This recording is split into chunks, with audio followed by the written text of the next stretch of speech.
नमस्कार। आज 132वां डॉक्टर भीमराव अम्बेडकर जी की जयंती मनाया जा रहा है और 132वां जयंती मनाया जा रहा है। अभी हम बेनीपुर में मौजूद हैं। बाबा जिन्होंने अपने ज़िंदगी में 32 से ऊपर डिग्री प्राप्त किए थे, जिन्होंने समाज को, नीचे समाज को बहुत कुछ बचाएं और बहुत कुछ उनकी सुधार आज भी समाज में देखने को मिलता है। भीम की जब नारा लगता है तो हम आइए, अभी हम आए हुए हैं बेनीपुर में 132वीं भारत रत्न बाबा साहब डॉक्टर भीमराव अम्बेडकर की जयंती समारोह में। दान देने से पहले अपने कमज़ोर भाई को सहारा दो, क्योंकि तुम्हारे दान की भगवान से ज़्यादा तुम्हारे भाई को ज़रूरत है। तो आइए हम इन्हीं में बात करते हैं और दलित चेतना मंच बेनीपुर दरभंगा, और उन्हीं से आइए हम बात करते हैं। सर, अभी हमारे साथ सर जुड़े हुए हैं जी। सबसे पहले सर आप अपना नाम बतला दीजिए। मेरा नाम डॉक्टर अमरनाथ यादव। सर, आज ये 132वां जयंती मना रहे हैं, इस मनाने का क्या विचार है और क्यों मनाया जाता है? देखिए, मनाने का उद्देश्य होता है कि हम जो लोग जागृत ये करते हैं कि हम शिक्षित कैसे हो और शिक्षित होकर के समाज को कैसे बढ़ावे, इसके लिए हम जयंती मनाते हैं। न कि ये व्यवसायीकरण है, न कि ये नेतागिरी चमकाने के लिए है, क्योंकि समाज को सुधारने का काम इस संविधान के थ्रू किया गया था, बाबा साहब के माध्यम से। अभी अगर हमारे भारत देश में अगर कुछ भी होता है तो बाबा साहब एक बार जरूर याद किए जाते हैं, क्योंकि ये संविधान निर्माण करता है। इन्होंने लोगों को अनेक तरह के सुझाव दिए और बहुत ऐसे कानून बनाए जो लोगों को हर जगह सहूलियत मिलता है, जिसमें मजदूर को स्वतंत्र भारत के पहले कानून मंत्री थे डॉक्टर भीमराव अम्बेडकर जी। जी। तो उन्होंने जब प्रथम कानून मंत्री थे तो उन्होंने कुछ कानून पास किए जो आज हम लोग जो बहुत इर्द गिर्द है, लेकिन हम लोग उसको नोटिस नहीं कर पाते हैं। तो अगर मौका देंगे तो हम इस 2 लाइन कुछ पढ़ देंगे। जो मजदूरों को मिलने वाली प्राथमिक सेवा केवल बाबा साहब के कारण संभव हो पाई, जो निम्नलिखित है, जैसे रोजगार बदली, एम्प्लॉयमेंट एक्सचेंज। जिस तरह से अगर मान लिया हम दूसरे डिस्ट्रिक्ट में हैं और हमें असुविधा हो रही है तो उसको म्यूचुअल एक्सचेंज आम भाषा में कहते हैं, तो हम अपने होम डिस्ट्रिक्ट में आ सकते हैं, तो वो उन्हीं के देन है। कामगार राज्य जो विभाग है, एम्प्लॉय स्टेट इंश्योरेंस ESI जिसको कहते हैं, जिसमें हमको मेडिकल फैसिलिटी मिलता है, ये बाबा साहब की देन है। ये छोटा बात जानते हैं सब लोग, लेकिन इस चीज़ को कोई समझते नहीं है कि कहाँ से आया। ये सब संविधान से आया हुआ है, और संविधान से कैसे आया, जब संविधान को लिखा गया। तो इस बात को समझना होगा, और इसीलिए इस जयंती के दिन हर साल हम लोग उनको याद करते हैं और इन बातों को चर्चा करते हैं, ताकि लोगों को बीच में ये बात समझ हो कि बाबा साहब ने क्या किया, कब किया, कैसे किया। जब शिक्षित हुए तो उनको जानकारी थी, इसलिए क्या, इसलिए सभी को शिक्षित करना है, जागरूक करना है, और एक अच्छा इंसान जो सबके साथ अच्छे से व्यवहार करे, एक अच्छे समाज का निर्माण हो, जिसको हम बोलते हैं समानता का अधिकार मिले। अगर हम कहीं पानी लेने जाते हैं तो ये नहीं हुआ छुआछूत हो सभी को, और गरीब तो हर वर्ग में होता है, वहाँ भी शोषण होता है। हम सिर्फ दलित, शोषित, वंचित, अल्पसंख्यक और दलित पिछड़ा और अत्यंत पिछड़ा की बात नहीं करते हैं। अगर देखा जाए तो सबर में भी बहुत गरीब है, उसके साथ ही डिसजजमेंट होता है उसके जात के द्वारा, लेकिन उसको देखने वाला कोई नहीं है, उसको समझ वाला कोई नहीं है। सब उसी का शोषण करता है, उसी को वोट बैंक के रूप में उपयोग करता है, और उसी का जो धन कुबेर और धनाढ़ लोग होता है, उसके वोट बैंक को इस्तेमाल करके उस आसन पर बैठ करके पता नहीं कितने पीढ़ी तक शोषण करता है। बिल्कुल उसी गुलामी से आज़ादी बाबा साहब ने दिलाया था, जिसके लिए हम लोग याद करते हैं। सर, बाबा साहब अम्बेडकर जिस तरह से जैसे दलित शोषित को आवाज उठाएं, लेकिन आजकल की नेता लोग इनको अपना पेशा बना लिए हैं। दलित के नाम से तो नेता बनते हैं, लेकिन कितने दलित परिवार को सुखी होता है वो तो आप जानते हैं। देखिए, इसमें हंसी आ रहा है, आप बहुत अच्छा टॉपिक उठा दिए हैं। ये उसको क्या बोला जाए, हम तो पढ़े लिखे हैं नहीं, तो अगर कुछ और प्रवक्ता तो उसको बड़ा अच्छा ढंग से वर्णमाला के रूप में सुशोभित करके नवरत्नों से बोला जाता है। ये बहुत ही घटिया लिच्चतपन है जी। और एक चीज देखे होंगे, जो परिवार अगर बाबा साहब अपने समाज का गलत इस्तेमाल करके आगे तो बढ़ गया, लेकिन उसका दूसरा पीढ़ी जो है ना बर्बाद हो गया, ध्वंस हो गया। वो किसी भी जाति वर्ग समुदाय से हो, वो आगे नहीं बढ़ पाया और बढ़ेगा भी नहीं। लोग समाज के नाम पे आगे बढ़ता है। देखिए, बेईमानी जो है आप भाई से कर सकते हैं, उसका जो 2 गज 4 गज जमीन अपने हिस्से में कर सकते हैं, लेकिन समाज को धोखा नहीं दे सकते हैं, क्योंकि समाज में अनेक लोग होते हैं और अनेक नज़रें होते हैं। जो आप पे पड़ता है वो निर्णय लेता है कि आप अच्छे हैं बुरा है। आपका डायग्नोसिस, जो डॉक्टर रहता है उस भाषा में डायग्नोसिस भी कर देगा, ट्रीटमेंट भी कर देगा, यानी इलाज भी कर देगा कि आप अच्छे लोग नहीं हैं, आप समाज को लेकर आगे नहीं बढ़ सकते हैं। आप बाबा साहब के नाम पे, समाज के नाम पे, जात के नाम पे वोट बैंक तो लेते हैं, लेकिन बाद में धोखा देते हैं। और जो बात कर रहे थे, जो बढ़ जाते हैं उस वर्ग में, पढ़ लिख जाते हैं, उसी समाज के अगर गार्जियन जाता है अपने बच्चे को लेकर सुझाव लेने के लिए, तो उसका कभी सही रास्ता नहीं दिखाया जाता है। वो सोचता है कि अगर मेरे बराबर में आ जाएगा, जब बाबा साहब समानता की बात कर रहे थे, तो समान लेवल पे आ जाएगा तो मेरा वैल्यू नहीं रहेगा, इसलिए उसको मिसगाइड करो। और देखे होंगे कि बस 2-4 घर ही हैं जो बाबा साहब के नाम पे उग रहा है, डूब रहा है, पॉलिटिक्स कर रहा है, बाकी समाज में उठ ही नहीं पाता है। तो इस चीज़ को जागरूक करना है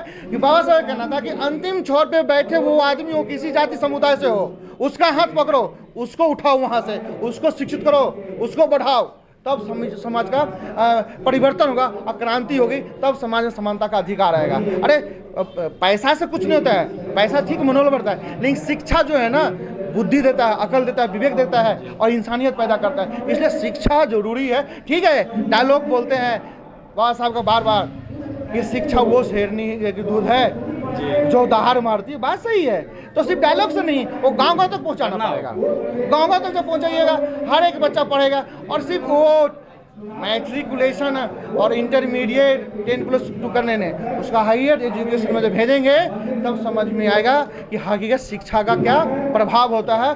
तब जाके वो अच्छा इंसान बनेगा, एक साथ समाज का वो जो है ना नागरिक बनेगा, और तब वो अपने समाज के लिए सोचेगा। तो अभी हमारे साथ सर हैं और सर का नाम जानना चाहते हैं, लेकिन जो बात बोले हैं समाज के प्रति, वो वास्तविक में ऐसा होना चाहिए। शिक्षा का मतलब राजनीति नहीं होना चाहिए। शिक्षा अगर एक पीढ़ी अगर पढ़ता है तो सोच लीजिए वो आने वाला पीढ़ी का भविष्य है, वही राजनेता से सवाल करेंगे। तो सर सबसे पहले आप अपना नाम बतला दीजिए। सर मेरा नाम डॉक्टर अमरनाथ यादव है जी। और मैं पेशे से मतलब डॉक्टर ही हूँ, लेकिन ठीक है, वो समाज सेवा में भी आप रुचि रखते हैं, क्योंकि ये बहुत बड़ी सेवा होती है। वो तो आपको माने फिजिकली जो होता है वो पैथोलॉजिकली इलाज करते हैं, लेकिन सबसे बड़ी मानसिक ट्रीटमेंट जो होता है, इलाज होता है ना, वो हर चीज़ से स्वस्थ रखता है। अगर मेंटल स्टेटस सही नहीं हो तो फिर वो जो है ना वो इंसान सही नहीं होता है। इसलिए सामाजिक माध्यम से हम इस चीज़ को भी जागरूक करेंगे, लोग कैसे स्वस्थ रहे मानसिक रूप से, तो आदमी बदलाव आएगा। ठीक है ना, इसलिए हम इस चीज़ से जुड़े हैं, हमको अच्छा लगता है। अगर हमारे पास एक डॉक्टर के रूप में बैठे हुए भी होते हैं तो लोग इतने अशिक्षित होते हैं, जिसे अगर हम दवा का नाम भी बोलते हैं ना तो समझ नहीं पाता है। ये अशिक्षा का कारण है। अगर हम उसको इस माध्यम से शिक्षित भी करते हैं तो ठीक है, आप पैसा रुपया के कमाए वो अलग बात है, लेकिन समाज के लिए नहीं किए तो आप महान नहीं कहलाएंगे। कोई भी अमीर आदमी महान कहलाया है कभी नहीं, पैसा कमा के महान नहीं कहलाता है। जब तक समाज के लिए नहीं करता है तब तक महान नहीं कहलाएगा। समाज के लिए कीजिएगा तभी आप महान कहेंगे। तो ये जरूरी है, इसलिए हमें लगा कि नहीं, लोगों को जागरूक करना चाहिए, क्योंकि हम एक अच्छे समाज का निर्माण करेंगे तो मेरा भी सम्मान मिलेगा। अगर मेरे गिर्द गिर्द अनपढ़ गंवार होगा, वो क्या करेगा? कल हम ही पे हमला करेगा, मेरा ही चैन तोड़ेगा, मेरा ही कॉलर पकड़ेगा, हम ही को 4 थप्पड़ मारेगा, क्योंकि वो दारूबाजी करेगा, स्मैकिंग करेगा। उसको नहीं 10 से 20 रुपया चाहिए, 100 रुपया भी नहीं चाहिए, उतना ही के लिए हम पे हमला करेगा। तो उसको लगेगा कि ना कि ये किसी पास पैसा कहाँ से आया। उसको ये समझ में नहीं आया कि हम शिक्षित हुए, संघर्ष किए तो हम उस लायक बने, उसको भी करना चाहिए। वो ये समझ नहीं है, तो इसीलिए समझाने के लिए कि नहीं भाई तू भी पढ़ो, तू भी मेरे तरह से बन सकते हो और तू मेरे बराबर में हो। अगर हम 20 डॉक्टर की ही पैदा कर देते हैं तो हम एक साथ चलेंगे, और उसी में अगर असमानता ऊपर नीचे हो गया तो उसी में से एक हमला करने वाला होगा, उसको लगेगा कि मेरा ही शोषण वो किया है, मेरा शोषण हो गया, बिल्कुल पता है नहीं। इसलिए हमने इन चीज़ों से जुड़ा, और सामाजिक जो कुछ भी कार्यक्रम होता है तो हमारा रुचि रहता, हम वहाँ जाए, लोगों से बातचीत करें, अपना बात रखें। चलिए, सर के साथ बहुत अच्छा लगा, जो एक समाज सेवी के साथ साथ वो पेशा से डॉक्टर हैं और इनकी विचार बहुत ही सराहनीय रहा। तो और हमारे साथ क्या नाम है आपका? जय कृष्ण पासवान। तो आज ये जो जयंती मना रहे हैं 132वीं जयंती, इन पर क्या राय है आपका? देखिए, आज डॉक्टर B.R. अम्बेडकर साहब का 132वां जन्म दिवस मनाया जा रहा था, तो इसका यही मतलब है कि हम लोग जो अभी कर रहे हैं तो धीरे धीरे ये जागरूक का काम कर रहा है। हाँ, इससे जागरूक जैसे आदमी में चर्चा होगा। जैसे कल ही दीपो उत्सव मनाया गया था, तो हर जगह तो नहीं, लेकिन दलित ही बस्ती में, लेकिन वहाँ तो दिया जल रहा था। अगर वहाँ से जो भी क्रॉस कर रहा था, मेन रोड था, तो चर्चा तो हो रहा था आखिर ये दीप आज क्यों जल रहा है, तो चर्चा का विषय बना। तो आज वहाँ था, कल वहाँ होगा, परसों वहाँ होगा। और ये हम अपने आप में बोल रहे हैं कि यहाँ है वहाँ, लेकिन पूरा वर्ल्ड आज अमेरिका में आज के दिन को हाँ वर्ल्ड इक्वलिटी दिन मना, मतलब सब एक समान, हाँ इक्वलिटी दिन डे मनाया जा रहा है। अमेरिका की बात कर रहे हैं, लेकिन हम लोगों के समाज में या मैं खुद अपने आप को जोड़ कर बोल रहा हूँ कि इतने शिक्षित नहीं है जो कहेंगे अमेरिका में आज क्या हुआ बाबा साहब पे, यहाँ क्या हुआ। सही बात। यहाँ देख रहे हैं तो यहाँ के बारे में बोल रहे हैं। तो कृष्णा जी जिस तरह से बतला रहे थे जो जयंती के बारे में, 132वां जयंती के बारे में जो दिया जला करके किया गया, तो बहुत ही सराहनीय बात है। और सबसे बड़ी बात, बाबा हमेशा कहते थे शिक्षित बनो, शिक्षित बनाओ, मेरे नाम से राजनीति मत करो, शिक्षा बहुत ज़रूरी है। और जो समाज शिक्षित हो जाएगा वो हमेशा अपने बारे में सोचेगा और अपने विचारों को कहीं पे भी रख सकता है। जी बिल्कुल। तो चलिए, अभी का जो दौर है, एक समय ऐसा था कि बाबा साहब का नाम लेने पे आदमी कतराता था, लेकिन जो बाबा साहब को नहीं मानता है उसको भी बाबा साहब के बारे में आज बोलना पड़ रहा है। बाबा साहब ही वो हस्ती है जिसका राजनीति में यूज किया जा रहा है। लेकिन राजनीति हर आदमी को करना चाहिए, सब जो ग्रास रूट पे अगर मेरे आदमी अगर राजनीति न करे और अगर वो MP MLA चुन के न जाए तो मेरे लिए जो होगा उचित वो चीज़ वो नहीं कर सकते। तो मेरा आदमी राजनीति में होना चाहिए, MP MLA मंत्री होना चाहिए। आज अगर चंद्रशेखर राय जी शिक्षा मंत्री है, आज शिक्षा मंत्री बने तब तो बोल रहे हैं कि हर स्कूल में वहाँ पे संविधान की प्रतियां पढ़ाई जाएगी। अगर हमारे आदमी 90 के दशक में मुख्यमंत्री बने, आज मिड डे मील बनाया जा रहा है। लालू प्रसाद जी 90 के दशक में मिड डे मील चालू किए थे।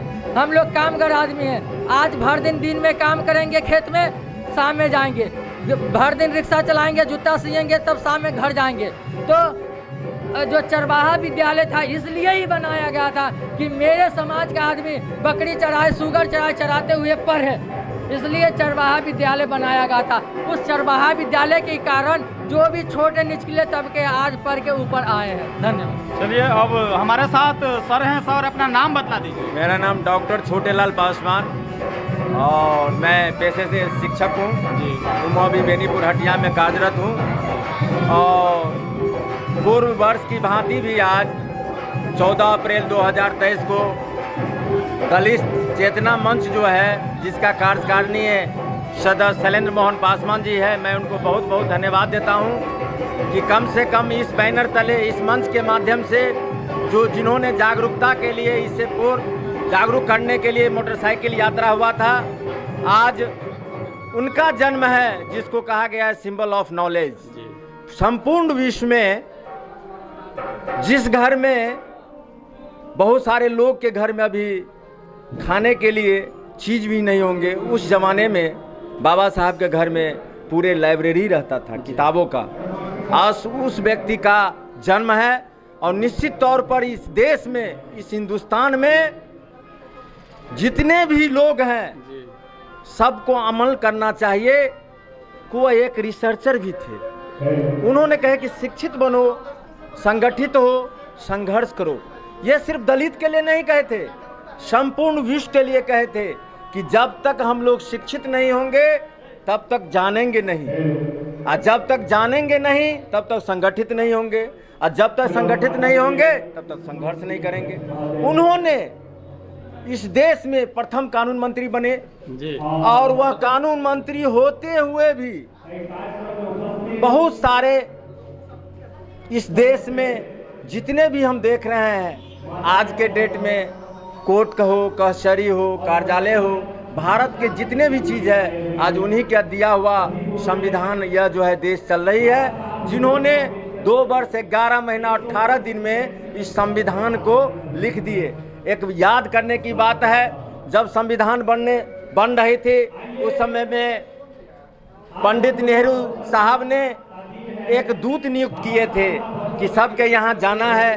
जब नेहरू जी के घर पे गए तो नेहरू जी सो रहे थे, जब गांधी जी के यहाँ गए तो गांधी जी सो रहे थे, जब अंबेडकर साहब के यहाँ गए तो अंबेडकर साहब जाग रहे थे। उन्होंने दूत पूछा कि यह क्या बात है। अंबेडकर साहब बोले कि हमारे लोग सोए हुए हैं इसलिए हम जागे हुए हैं। वो उन लोग का लोग जो है जागे हुए हैं इसलिए वो सो रहे हैं। बहुत तर्क की बात है कि दलित चेतना मंच बेनीपुर प्रखंड में जो आयोजक करता है, मैं उसको कोटि कोटि नमन करता हूं। आयोजक करता कौन है? ये आयोजक करता यहाँ का दलित चेतना मंच के जो कार्यकारिणी सदस्य है श्री प्रमोद जी, नारायण जी, शैलेंद्र मोहन पासवान जी, राम सुगारत पासवान जी, मैं हम लोग सारे मेंबर्स हैं इनका दलित चेतना मंच का। धन्यवाद। आप धन्यवाद। एक शिक्षित होने के नाते जो बतलाए हैं वो वास्तव में सराहनीय है। एक शिक्षक ही बतला सकता है ऐसे विचार और उनके बारे में ज़्यादा से ज़्यादा। क्या नाम है आपका? सुधीर कुमार पासवान। क्यों आए हैं आज यहाँ पे बाबा भीमराव साहब अम्बेडकर जी का जन्मदिन मनाने आए हैं। बहुत अच्छा बात है, बहुत अच्छा लगा हम सब लोगों को, इसीलिए आते हैं। बहुत खुशी की बात है। बाबा साहब जो संविधान रच गया वो तो बहुत अच्छा किया, लेकिन हम लोग हर साल मनाते हैं। धन्यवाद।